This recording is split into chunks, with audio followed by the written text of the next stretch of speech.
ஓம் சாய்ராம். என் அன்பு செல்லமே, என்னுடைய அழகான தங்கமே, என் அம்மா உன் சாய்தான் வந்துள்ளேன். உன்னுடைய ஆசைகள், உன்னுடைய கோரிக்கைகள் அனைத்தையும் நன்றாகவே நான் தெரிந்து கொண்டேன். எந்த நிலையிலும் உன்னுடைய ஆசைகளுக்கோ கோரிக்கைகளுக்கோ எல்லா நிலையிலும் நான் செவி சாய்க்காமல் இல்லை, செவி சாய்த்து விட்டேன். இத்தனை நாள் இந்த சாயின் மீது உனக்கு கோபங்களோ வெறுப்புகளோ இருந்திருக்கலாம். எப்படி கோபங்களும் வெறுப்புகளும் இல்லாமல் இருக்கும்? நீயே சொல் பார்க்கலாம். கோபங்களும் வெறுப்புகளும் இருக்கத்தான் செய்யும். ஆனாலும் இது அனைத்தையும் நான் கண்டிப்பாக மாற்றுவேன். உன்னுடைய வாழ்வில் உன்னுடைய வாழ்க்கையில் எது எப்படி நடக்க வேண்டும், என்ன முறையில் நடக்க வேண்டும் எல்லாமும் எனக்கு தெரியும். யாரை பார்த்தும் பயப்படாதே. வாழ்க்கையில் தவறாகவே எல்லாமே நடக்கும். நம்மை புரிந்து கொள்ள ஆள் இல்லை. நம்முடைய வாழ்க்கையில் எல்லாமே நமக்கு பிடிக்காத மாதிரியே நடக்கும் என்று நினைக்காதே. உனக்கு பிடித்த மாதிரியே நடக்கும். அதற்கு எல்லா விதமான வாய்ப்புகளும் இருக்குது. கொஞ்சம் பொறுமையாக இரு. அவசரப்பட்டவன் எதையும் சாதித்ததாக சரித்திரம் அல்ல. அதுவே பொறுமையாக இருப்பவன் இந்த தெய்வத்தின் அனுகிரகத்தாலும் இந்த தெய்வத்துடைய ஆசீர்வாதத்தாலும் அனைத்தையும் நிச்சயமாகவே சம்பாதிக்கிறான், பெறுகிறான். கோடி கோடியாக உன்னுடைய வாழ்க்கையில் கோடி கோடியாக பணம் வரும் அளவுக்கு நானும் அனைத்து விஷயங்களையும் செய்வேன். இதுவரைக்கும் உன்னுடைய வாழ்வில் எந்த ஒரு நல்லதும் நடக்காமல் இருக்கலாம்.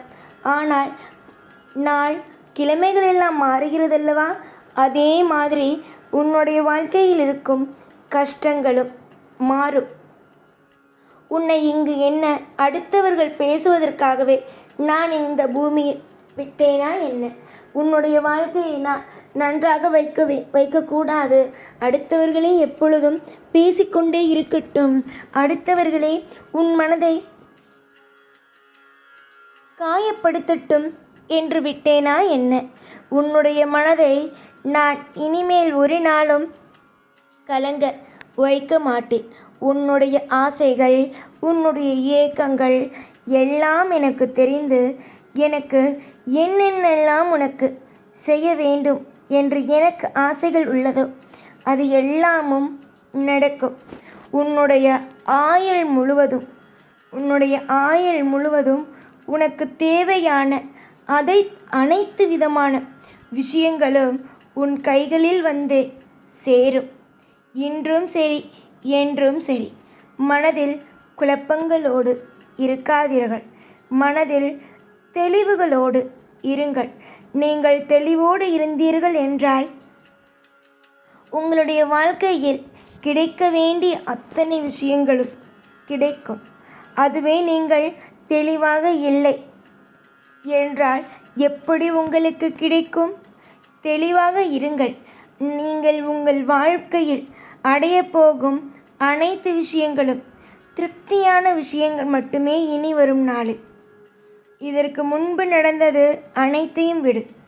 இதற்கு மேல் உன்னுடைய வாழ்வில் நீ பார்க்க போகும் விஷயங்கள் அனைத்தும் நிம்மதியானதும் சந்தோஷமானதும் மட்டுமே தான் இருக்குமே தவிர ஒரு நாளும் ஒரு பொழுதும் எந்த ஒரு நிலையிலும் உன்னை ஏங்க விடாது. புரிந்ததா? நீ, உன் குடும்பம் அனைவரும் ஒற்றுமையோடும் சர்வ நிச்சயமாக உங்களுடைய வாழ்க்கையில் ஒவ்வொரு விதமான அற்புதத்தோடும் இருப்பீர்கள். இதுவரைக்கும் உங்கள் குடும்பத்தில் இருப்பவர்கள் எல்லோரும் சரிதான். உங்களுடைய வாழ்க்கையில் இது நடந்து விட்டதே, அது நடந்து விட்டதே என்று மன உளைச்சல்களில் இருக்கலாம். ஆனால் இனி வரும் காலத்தில் அப்படியெல்லாம் எந்த ஒரு நிமிஷமும் நடக்காது. மன உளைச்சல்கள் இனிமேல் வரும் நாட்களில் வராது. மன உளைச்சல்கள் இல்லாமல் திருப்தியோடும் நம்பிக்கையோடும் நீ இருக்கும் நாட்கள் மட்டும்தான் இனிமேல். இதற்கு முன்பு நடந்த பலவிதமான காயங்கள் உன்னை எப்படி தெரியுமா ஆக்கிவிட்டது? கல் போல ஆக்கிவிட்டது. எது நடந்தால் என்ன, பார்த்து கொள்ளலாம். எப்படி நம் வாழ்க்கையில் என்ன நல்லதாக நடக்கப் போகிறது, நம்முடைய வாழ்க்கையில் என்ன அடுத்தடுத்து நமக்கு தேவையானதாக கிடைக்கப் போகிறது என்ற அந்த ஒரு விரக்தி. ஆனால் நான் மட்டும் உனக்கு சொல்வேன், விரக்தி என்பது ஒரு மனிதனுக்கு தேவையில்லாதது. அவனுக்கு பிடித்ததை தெய்வத்திடம் ஒப்படைத்துவிட்டு சந்தோஷமாக இருந்தால் போதும். தெய்வங்களானவர்கள் தன்னுடைய பிள்ளை நம்மிடம் அனைத்து விஷயத்தையும் ஒப்படைத்து இருக்கிறது என்று சொல்லிவிட்டு சந்தோஷத்தை தான் கொடுப்பார்கள். புரிந்ததா? இன்று நீ கஷ்டத்தோடு இருக்கிறாய், நாளை அதுவே உன்னுடைய வாழ்வில் சந்தோஷத்தோடும் இருப்பாய். யாரை கண்டும் எந்த நிலையை கண்டும் உன்னுடைய வாழ்வில் நீ இவர்களுடைய வாழ்க்கை எல்லாம் இப்படி இருக்கிறதே, நம்முடைய வாழ்க்கை எப்படி இருக்கும், இப்படி என்று எப்பொழுதும் அடுத்தவருடைய வாழ்க்கையை வைத்து ஒப்பிடாதே. உன்னுடைய வாழ்க்கையில் சிறப்பான விஷயத்தை கொடுக்க நான் இருக்கிறேன் என்ற நம்பிக்கை இருக்கிறதல்லவா? அப்படி இருந்தால் அமைதியாக இரு. நீ எவ்வளவு நாள் அமைதியாக இருந்தாய், இன்னும் கொஞ்ச நாள் அமைதியாக இருக்க மாட்டாயா? உன்னுடைய வாழ்க்கையில் அமைதி என்றால் என்ன என்பது புரிந்து கொள்ளத்தானே இத்தனை விஷயங்களும் இத்தனை விதமான நாட்களும் தேவைப்பட்டது. அத்தனை விதத்திலும் குழப்பங்கள் தானே உன்னுடைய மனதுக்குள் இருந்தது. உன்னுடைய வாழ்வில் இருக்கும் அனைத்தையும் பாரத்தையும் விட்டுவிட்டு உன்னுடைய மனதில் எப்பொழுதும் நிம்மதி வைத்துக்கொள். சகலங்களும் உனக்கு கிடைக்கும். எதையும் நினைத்து கவலைப்படுவதோ, அதாவது இந்த விஷயம் நடந்து விட்டதே, அந்த விஷயம் நடந்து விட்டதே, இப்படிப்பட்ட பாரம் நடந்து விட்டதே, அப்படிப்பட்ட பாரங்கள் நடந்து விட்டதே என்று நினைக்காமல், பாரமா, நான் என்னுடைய சாயின் காலடியில் போடுகிறேன், சாய் என்னை பார்த்து கொள்வார் என்ற நம்பிக்கையில் ஒவ்வொன்றையும் கடந்து செல்லுங்கள். நீங்கள் எவ்வளவுதான் உங்களுடைய வாழ்க்கையில் அமைதியாக இருந்தாலும், எவ்வளவுதான் உங்களுடைய வாழ்க்கையில் நீங்கள் பொறுப்பாக இருந்தாலும், எல்லாமும் நடக்க வேண்டியது நடக்கத்தான் போகிறது. அதனால் கவலைகளை நினைத்து எப்பொழுதும் அழுது கொண்டே இல்லாமல் மனதில் நிம்மதியை மட்டும் உண்டாக்கி கொள்ளுங்கள்.